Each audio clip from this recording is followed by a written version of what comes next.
Hello movie mats, కల్కి స్టోరీని నా అనాలిసిస్ ప్రకారం ఆల్రెడీ ఈ వీడియో ప్రీవియస్గా చేశాను. ఫస్ట్ కామెంట్స్లో పిన్ చేస్తాను, ఎవరైనా చూడని వాళ్ళు ఉంటే చూడండి. ఆ వీడియోలో స్టోరీ మొత్తం చెప్పాయి కాబట్టి ఇందులో అది తక్కువ మాట్లాడుకుందాం, వేరే మ్యాటర్స్ ఎక్కువ మాట్లాడుకుందాం. నాగమావ పోస్టర్ల దగ్గర నుండి గ్లిమ్స్ అని, ట్రైలర్ 1 అని, రిలీజ్ ట్రైలర్ అని, యానిమేటెడ్ సిరీస్ అని అన్నీ ఇలా రిలీజ్ చేసి కొన్ని చుక్కల్ని మన ముందు పెట్టాడు. ఆ చుక్కలతో మరి నాగమావ రథ ముగ్గు వేస్తాడా, ముత్యాల ముగ్గు వేస్తాడా అనేది మనకు జూన్ 27 తెలుస్తుంది. ప్రస్తుతానికి మన దగ్గర ఉన్న ఈ చుక్కలతో మనం ఒక ముగ్గు వేద్దాం రండి. ఈ తొక్కలో ముగ్గుని మీరు సపోర్ట్ చేస్తారని అనుకుంటున్నాను. Okay, let's start our video. అప్పట్లో క్రీస్తుపూర్వం టైంలో ఈ పోస్టర్ని వదిలారు. ఈ లైన్ని చదవండి: heroes are not born, they rise. దీని అర్థం మూవీకి లింక్ ఏంటంటే, డైరెక్ట్గా హీరోస్ పుట్టరు, వాళ్ళు పెరుగుతూ లైఫ్ లీడ్ చేసే టైంలో వాళ్ళు చేసే మంచి పనుల వల్ల హీరోస్ అవుతారు, దేవుడు అవుతారు. జస్ట్ లైక్ కలీజా మూవీలో మానవుడే దేవుడైనట్టు. సో ఆ లైన్ పట్టుకుని నాగమావ ఈ స్టోరీని చాలా బాగా డెవలప్మెంట్ చేశాడు. ఇక్కడ అశ్వత్థామ తప్పితే ఎవరు ఆ మహాభారతం నుండి ఇప్పటి వరకు లేరు. భైరవ, సుమతి ఇలా అందరూ ఫ్యూచర్లో పుట్టిన వాళ్ళే. సో వీళ్ళు మనుషులే కానీ మహాశక్తిగా ఎలా మారుతారు? సో భైరవ కూడా ఒక మహాశక్తిలా మారుతాడు, కానీ ఆ మ్యాటర్ అశ్వత్థామకి తెలియక ఇలా ఫైట్ చేస్తున్నాడు. ఈ ట్రైలర్ని బట్టి కొన్ని క్యారెక్టర్స్ మనకు కన్ఫర్మ్ అయ్యాయి. ఫస్ట్ కమల్ హాసన్, అతని పేరు సుప్రీం యాస్కిన్. తను కల్కి పుట్టడానికి ఇండైరెక్ట్గా రీజన్. సో తనే కల్కి ఫాదర్గా మన పురాణాల్లో చెప్పినట్టు విష్ణు యాషస్ అంటే నాగశ్విన్ మావ యాస్కిన్ అనే మానవుడు యాషస్గా కల్కికి తండ్రిగా అవుతాడు అనేలా ప్రజెంట్ చేస్తాడు. నెక్స్ట్ సమ్ 80 అనే ఆబ్జెక్టు తన character name Padma. So Padma అనే మానవ క్యారెక్టర్ సమ్ 80 అలియా సుమతిగా కల్కికి తల్లిగా తయారవుతుంది అనేలా నాగమావ ఐడియా. మీకు అర్థమవుతుంది కదా. ఇంకో విధంగా ఈజీగా మీకు అర్థం కావాలంటే త్రిబుల్ మూవీలో రామ్ చరణ్ క్యారెక్టర్ రామరాజు అనే ఒక మానవుడి క్యారెక్టర్ నుండి క్లైమాక్స్లో అల్లూరి సీతారామరాజుగా ఎలా తన క్యారెక్టర్ ఆర్క్ ట్రాన్స్ఫర్ అయినట్టు చూపించారో ఈ మూవీలో కూడా ప్రతి ఒక్క క్యారెక్టర్ పుట్టడమే మంచోడు చెడ్డోడులాగా పుట్టారు. వాళ్ళ సిచ్యువేషన్ బట్టి వాళ్ళు ఏంటనేది అర్థమవుతుంది అనేలా మన కల్కి పురాణాల రిఫరెన్స్తో ఈ క్యారెక్టర్స్ని కిరాక్గా రాసుకున్నాడు. ఎందుకంటే కల్కి పుట్టాక కల్కికి కూడా తెలియదు తను మహావిష్ణు అవతారమని. బట్ భూమిపైన ఉండే ఈ చిరంజీవులు ఉంటారు కదా, అశ్వత్థామ, పరశురామ, హనుమంతుడు, వీళ్ళకి తెలుసు తను ఒక మహావిష్ణు అవతారమని. అందుకే ఆ చిరంజీవులు అందరూ కలిసి వచ్చి ఈ అబ్బాయి పేరు కల్కి అనే పేరు పెడతారు. సో కల్కి పుట్టాక చిరంజీవులు వస్తారు అనే పాయింట్ పురాణాల్లో ఉంది కాబట్టి అశ్వత్థామ మాత్రం కొద్దిగా ముందుగానే వచ్చాడు శత్రువుల నుండి ఆ బిడ్డను కాపాడడానికి. ఇప్పుడు కట్టే కొట్టే తెచ్చే టైప్లో ఈ స్టోరీ ఏంటో చిన్నగా వివరిస్తా వినండి. ఫ్యూచర్లో 3వ ప్రపంచ యుద్ధం అధర్మం వల్ల అన్ని నగరాలు నాశనమై కాశీ ఒకటే మిగిలింది. ప్రపంచ దేశాల మనుషులు అందరూ ఆ కాశీలోనే బ్రతుకుతుంటారు. అయితే ఒక రాక్షసుడు అడ్వాన్స్ టెక్నాలజీతో వాడి దగ్గరున్న మేధాశక్తి ప్లస్ మనీ పవర్తో ఆ కాశీ పైన ఒక కాంప్లెక్స్ అనే నగరాన్ని ఏర్పరచుకుని ఒక కింగ్ లాగా కింగ్ కాదు, ఒక దేవుళ్లాగా బ్రతుకుతున్నాడు. మిగిలిన జనమంతా బానిసలు. అన్నీ ఉన్న యాస్కిన్ మాత్రం చిరంజీవి కాదు. చిరంజీవి అంటే మన మెగాస్టార్ చిరు కాదండోయ్, అమృతం తాగిన చిరంజీవిలో మాత్రం ఉండడు. సో దానికోసం ప్రాజెక్ట్ కే అనే ప్రయోగం చేసి ఈ అమ్మాయిల గర్భంలో పెరిగే పిండంతో ఏదో సైన్స్ ప్రయోగం చేసి తన బాడీలోకి ఆ బిడ్డ ఫామ్ని తీసుకోవాలి. యశోద మూవీ చూసారు కదా, చిన్న పిండాలతో ఎలా అయితే యవ్వనంగా ఉండాలో అలా ఏదో చేస్తారు ప్రయోగం. దానికి ఒక 100 టైమ్స్ అడ్వాన్స్ టెక్నాలజీతో ఈ మూవీలో మనకు చూపిస్తారు.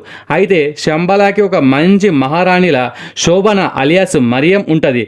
కానీ తన కూతుర్ని చిన్నప్పుడే వీళ్ళు వాళ్ళ ప్రయోగం కోసం ఈ రైడర్స్ తీసుకెళ్లారు కాబట్టి ఎవరికీ కనిపించని ఒక కొండల మధ్య సీక్రెట్గా ఈ రెబల్స్ శంబల అనే నగరంలో బ్రతుకుతూ శత్రువులను వెతుక్కొట్టు ఆయుధాలు వాటంతటవే రావు, మనమే ఆ ఆయుధాలను తయారు చేసుకుని శత్రువుల దగ్గరికే మనం వెళ్ళాలి అనేలా ఈ యుద్ధ సామాగ్రితో పాటు ట్రైనింగ్ అయి పద్మాని ఏదో విధంగా ఆ కాంప్లెక్స్ నుండి తప్పిస్తారు. అయితే అసలే ప్రెగ్నెంట్కి ఛాన్స్ లేని సమ్ 80 అనే ఆబ్జెక్టు సడన్గా ప్రెగ్నెంట్ అయ్యేసరికి ప్రాజెక్ట్ కేకి పర్ఫెక్ట్గా ఈ గర్భం అని వీళ్ళు అర్థం చేసుకుంటారు. దీన్నే ఈ పురాణాల్లో బాగా తెలిసిన వాడు ఒకడు ఉంటాడు కదా, వాడు యాస్కిన్కి చెప్తాడు. అంటే ఆ మహాశక్తి కలి దగ్గర వస్తే మహాకలిగా మారి లోకనాయకుడా అనే ఒక సాంగ్ స్టాంప్గా వేసుకోవచ్చు. ఇక ఇఫ్ అది దక్కకపోతే ఆ మహాశక్తి కల్కిగా మారి కలియుగం అంతమవుతుంది. ఇది మన అశ్వమామకి తెలిసి తను ఆల్రెడీ కురుక్షేత్ర యుద్ధంలో బ్రహ్మాస్త్రం వదలడం వల్ల ఉత్తర గర్భం మీద అది వేయడం వల్ల కృష్ణుడు శాపం శాపం పెడతాడు. ఇప్పుడు ఆ శాప విమోచనం ప్లస్ మహావిష్ణు కల్కి అవతారం పుట్టడానికి హెల్ప్ చేస్తే తాను చాలా చాలా హ్యాపీ. ఓకే, ఇక్కడ వరకు అంత క్లారిటీగా ఉంది కదా. బట్ ప్రభాస్ ఎవరు? పేరేమో భైరవ, అంటే కాలభైరవ శివుడు. తన క్యారెక్టర్ ఏమో చాలా చిలిపిగా ఉంది. ఈ సీన్లో చూసారుగా, కృష్ణుడిలాగా భలే చిలిపిగా ఉన్నాడు, కృష్ణుడు అవతారంలాగా. తను ఏ ఫైట్ అంటే యుద్ధం ఇంతవరకు ఓడిపోయిందే లేదనే డైలాగ్ను ట్రైలర్ 1 ట్రైలర్ 2లో మనకు వినబడేలా గుచ్చి గుచ్చి చెప్తున్నారు. అంటే మహావిష్ణువే ఇంతవరకు ఏ యుద్ధంలో ఓడిపోలేదు. అట్లనే అశ్వత్థామతోని తలపడే ఒక బాహుబలి. సో భైరవ ప్లస్ ఒక శివ ప్లస్ కృష్ణ విష్ణు ఇలా అన్నీ కలిపిన అసలైన కల్కి ఇతనే అనేలా మనకు మూవీ క్లైమాక్స్లో ట్విస్ట్ ఇస్తారు. ఎందుకలా నేను అంటున్నానంటే, కల్కి 2898 AD అంటే 2898లో కల్కి పుడతాడా లేదా కల్కి కలిపి యుద్ధం చేస్తాడా? కలిపై యుద్ధం చేస్తాడు అని అనుకుంటే భైరవానే కల్కి. ఆర్ కల్కి 2898లో పుడితే అతను పెరిగి పెద్దయ్యాక యుద్ధం చేయాలంటే 2898 ప్లస్ ఒక 22-25 years రావాలి కదా. అంటే 2920 AD అని పార్ట్ 2 పోస్టర్ని క్లైమాక్స్లో వెయ్యరు కదా. నాగ్మావా నీ ముగ్గేంటో మాకైతే అర్థం కావట్లేదు. చుక్కల్ని బాగా టఫ్గా పెట్టి మాకు చుక్కలు కనబడేలా చేస్తున్నావు. నా థీరీ ప్రకారం అయితే ఒక కిరాక్ ముగ్గు వేసా, అదేంటో ఇప్పుడు మీకు చెప్తా. ఇఫ్ నిజమైతే మీకు అది చాలా పెద్ద స్పాయిలర్ అవుతుంది. సో స్పాయిలర్ వద్దనుకునే వాళ్ళు ఇక్కడితో ఈ వీడియో ఆపేసి క్లోజ్ చేసేయండి. నా గెస్ ఏంటంటే, ఇప్పుడు సుమతి కడుపులో ఉన్న గర్భంతోనే యాస్కిన్ ఒక కలిగా ఒక మాన్స్టర్లా దేవుళ్ళ అవుదాం అని అనుకుంటున్నాడు కదా. అంటే ఆ ప్రాజెక్ట్కి అని ప్రయోగంతో. సో ఈ మ్యాటర్ని బాగా గుర్తుపెట్టుకోండి. నెక్స్ట్ చెప్పే పాయింట్తో ఇవన్నీ లింక్ చేస్తా. ఇంకోవైపు మన భైరవకి డబ్బు అలియాస్ యూనిట్స్ అంటే చాలా పిచ్చి. టీజర్ 1 నుండి సిరీసు ట్రైలరు ఎందులో చూసినా బౌంటీ బౌంటీ అని చచ్చిపోతూ ఉంటాడు. ఎందుకు ఆ 1 million యూనిట్స్ వస్తే కాంప్లెక్స్లో సెటిల్ అవుదామని, దానికోసం బలిశాలి అయిన అశ్వత్థామ పైన భయంకరంగా బుజ్జి హెల్ప్తో ఒక యుద్ధంలోకి దిగుతాడు. జస్ట్ 1 million యూనిట్స్ కోసమే శంబల వరకు అలుపెరగని పోరాటం చేస్తే మరి ఆ కలి చేసే ప్రాజెక్ట్ కేతో వచ్చే లాభం కలికి కాకుండా భైరవ దక్కించుకుంటే? మీరు బుజ్జి అండ్ భైరవ సిరీస్లో చూశారు కదా, బుజ్జి ఆటోమేటెడ్ ఏఐ రోబో తన వెహికల్ని తానే నడిపించుకుంటూ కాంప్లెక్స్ వైపు వెళ్తుంటే భైరవ ఏదో లీష్ ప్రోగ్రామ్ అనే సాఫ్ట్వేర్ వాడి ఆ వెహికల్ని వెనక్కి వచ్చేలా చేస్తాడు.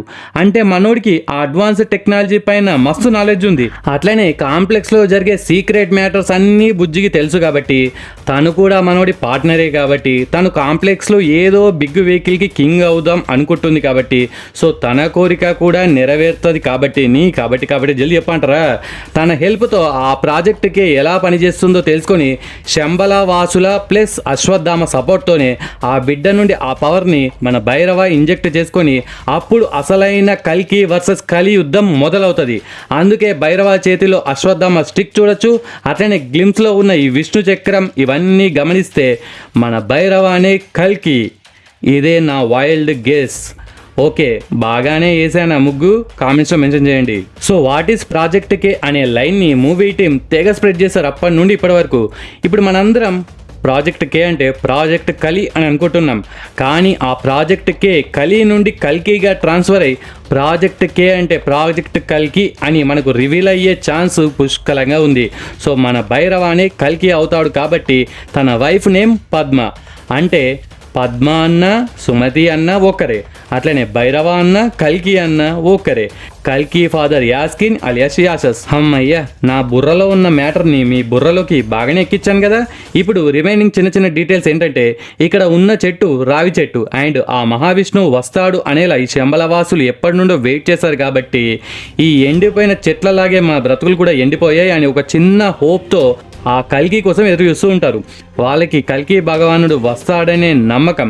అందుకే సుమతి శంబలాలో అడుగు పెట్టగానే ఒక నీటి చుక్క చూడని ప్రజలు ఒక పెద్ద వర్షాన్ని చూస్తారు. అంటే కల్కి కూడా నేను మీకోసం వస్తున్నా అనే హింట్ ఇస్తున్నాడు. ఇక ఈ యుద్ధంలో ఈ వైట్ డ్రెస్ వేసుకున్నది ఎవరు అని రకరకాల స్టోరీలు సోషల్ మీడియాలో చక్కర్లు కొడుతున్నాయి. ఒకరేమో కృష్ణుడు అంటారు, ఇంకొకరు అర్జున్ అంటారు, ఇంకొకరు ఏదో అంటున్నారు. కానీ నా గెస్ ప్రకారం వీళ్ళెవ్వరు కాదు. పక్కగా ఇప్పుడు నేను చెప్పేది గుర్తుపెట్టుకోండి, 99% నిజమయ్యే ఛాన్స్ ఉంది. ఆ వైట్ మ్యాన్ కృష్ణుడు కాదు, భీముడు. ఎందుకంటే అశ్వత్థామకి ఇంత ఫోర్స్గా కొట్టే బలం కానీ, ఆ కొట్టడానికి తనకున్న రీజన్ కానీ అంత బలమైనది. ఆ మ్యాటర్ ఏంటంటే అశ్వత్థామ కురుక్షేత్ర యుద్ధంలో చివరి రోజుకి ముందు నైట్ సీక్రెట్గా వెళ్ళి పాండవులపై అధర్మ యుద్ధానికి వెళ్ళి అక్కడ కొందరిని చంపి ఆ పాండవులతో పాటు పాండవులకి ద్రౌపదికి పుట్టిన సంతానాన్ని తల నరికి మరీ చంపేస్తాడు. ఆ దహన సంస్కరణాలు చేసేటప్పుడు భీముడు వాళ్ళంతా వైట్ డ్రెస్ వేసుకొని ఉంటారు. ఆ కార్యక్రమం పూర్తయిన వెంటనే డైరెక్ట్గా ఈ యుద్ధ భూమిలోకి వచ్చి కోపంతో ఇలా అశ్వత్థామపై విరుచుకు పడతాడు. సో ఫైనల్ డే కాబట్టి నాగ్మావ కూడా మహాభారతం ఫైనల్ డే రోజు ఏం జరిగిందో చూపించడం, మెయిన్గా అశ్వత్థామ సైడ్ నుండే జరిగే తప్పులన్నింటినీ చూపించి ఫ్యూచర్ 2898కి ఆ స్టోరీని షిఫ్ట్ చేసి అశ్వత్థామ ద్వాపరయుగంలో చేసిన తన అధర్మ యుద్ధానికి పశ్చాత్తాపుడై ఇప్పుడు ఈ కలియుగంలో ధర్మం వైపు నిలబడి యుద్ధం చేస్తాడు అనే నాగ్మావ ప్రజెంటేషన్ అయితే ఎక్సలెంట్ అని చెప్పాలి. నేను ఆ ఫైనల్ యుద్ధాన్ని ఒక 5 to 10 minutes చూపిస్తారు అని అనుకుంటున్నాను. కానీ ఈ ట్రైలర్ 2 చూసే మాత్రం స్టార్టింగ్లో 20 to 30 minutes ఈ కురుక్షేత్ర యుద్ధం చూపెట్టేలా ఉన్నారు. సో ఈ ఎపిసోడ్ చూసేటప్పుడు థియేటర్స్లో మనకు గూస్ బాంబ్స్ తెప్పించడం అయితే పక్కా. నేనైతే June 27న వచ్చే కల్కి పండగ కోసం చాలా ఎనర్జీగా వెయిట్ చేస్తున్నా. బ్లాక్లో టికెట్లు కొట్టడానికి డబ్బులు కూడా సిద్ధం చేసుకుంటున్నా. సీట్లు చిరిగిపోవాల్సిందే, థియేటర్స్లో మన కేకలతో దద్దరిల్లిపోవాల్సిందే, 2000 కోట్లు కొల్లగొట్టాల్సిందే. మనందరం కాలరెగరేసి ఇదిరా మన ఇండియన్ మూవీ అని ప్రపంచానికి మన హర్షధ్వానాలతో వినిపించాల్సిందే. ఓకే ఫ్రెండ్స్, ఈ వీడియో నచ్చితే please do like and share to your friends. Subscribe ముఖ్యం బిగులు. నెక్స్ట్ ఇంకొక మంచి కంటెంట్ ఉన్న వీడియోతో మళ్ళీ మీ ముందుకు వస్తాను. అంతవరకు సెలవు. జై హింద్.